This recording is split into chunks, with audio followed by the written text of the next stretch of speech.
India's air defense systems foiled a brazen drone attack from Pakistan yesterday. Islamabad did not differentiate between military and civilian targets as things were unfolding. U.S. Secretary of State Marco Rubio swung into action.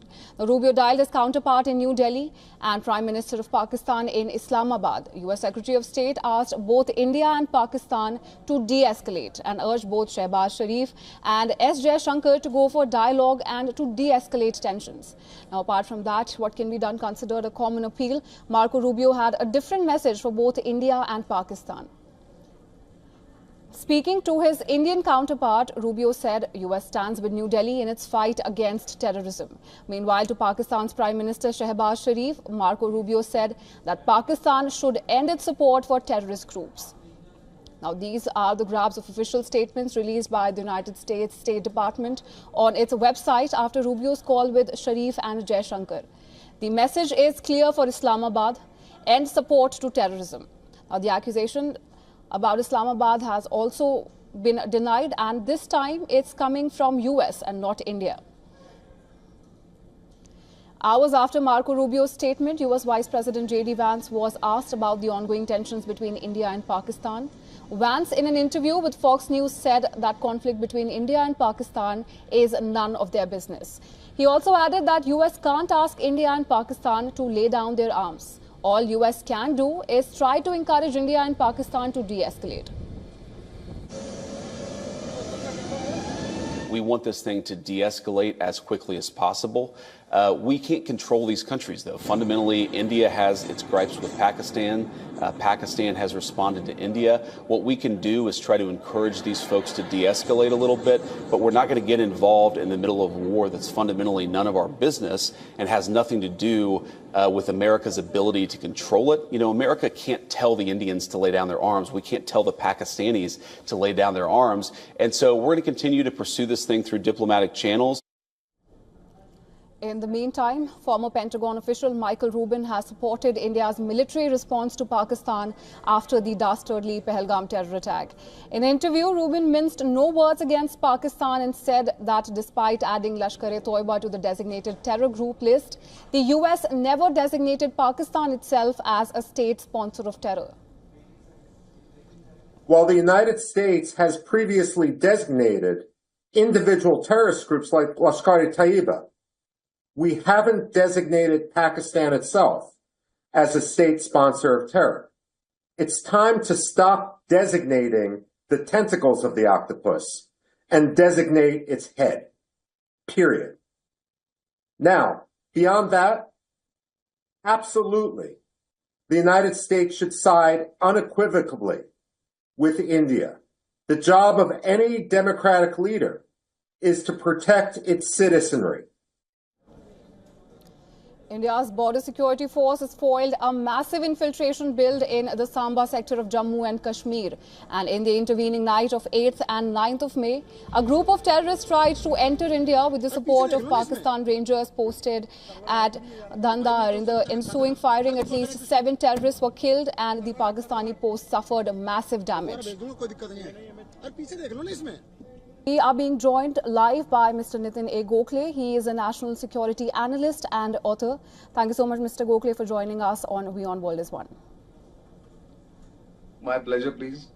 So, over the last few hours, we've witnessed India respond in a very calibrated and precise manner, targeting the terrorist infrastructure within Pakistan and not the state of Pakistan itself. However, what we're seeing from Pakistan is a troubling sense of incongruence, from ceasefire violations to its retaliatory targeting of civilian and military infrastructure, which is a stark departure, I would say, from India's strategic restraint and precision. So, sir, given this asymmetry in approach, how do you foresee the situation unfolding in the coming days? Well, I think it's very clear. India has made it abundantly clear in the past 48 hours that it does not want to escalate. But if a war is imposed on India, then India will take absolutely proportional and appropriate action. Defense Minister Rajnath Singh has said this. External Affairs Minister Jaishankar has said this. And India's own press statements have said that the Indian strikes were calculated, precise, focused and non-military and non-escalatory in nature. If Pakistan does not get that message, and if India has also made it clear that if they try and attack Indian military installations or Indian military targets, then all bets are off. I think that message is very clear. Probably Pakistan wants to test India's patience and India's air defense systems and India's capabilities. And that is why what you're seeing in the past 24 hours or about 36 hours is Pakistan's desperate attempt to shore up its own image and status in the Pakistani society, the Pakistan Army's status and prestige. So this will continue for some time, but if it goes beyond a certain patience limit, then India will also hit back appropriately, is what my sense is. So that's right, and India has been quite unequivocal in its claims. And Mr. Gokhale, given Pakistan's pattern of plausible deniability and its use of non-state actors as strategic assets, do you think that India's calibrated response marks a shift in its traditional posture? And if so, what message does this send to both Islamabad and the international community? I think it is not just calibrated; it is also very calculated. It is India for the first time has hit terrorist headquarters, terrorist organizations headquarters in Muridke and Bhavalpur, which was considered a no-no for many years. Indian decision makers in the national security apparatus and even in the political segment always felt that this is something that is escalatory and the Pakistani army or the terrorists will go berserk if that is done.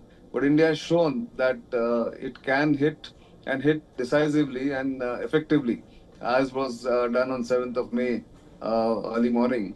And after that, Pakistan-based terrorist groups also sponsored and supported and initiated by the Pakistani army have no place to hide. At least they cannot have overground and overt presence in Pakistani cities. They'll have to go underground. They'll have to hide themselves.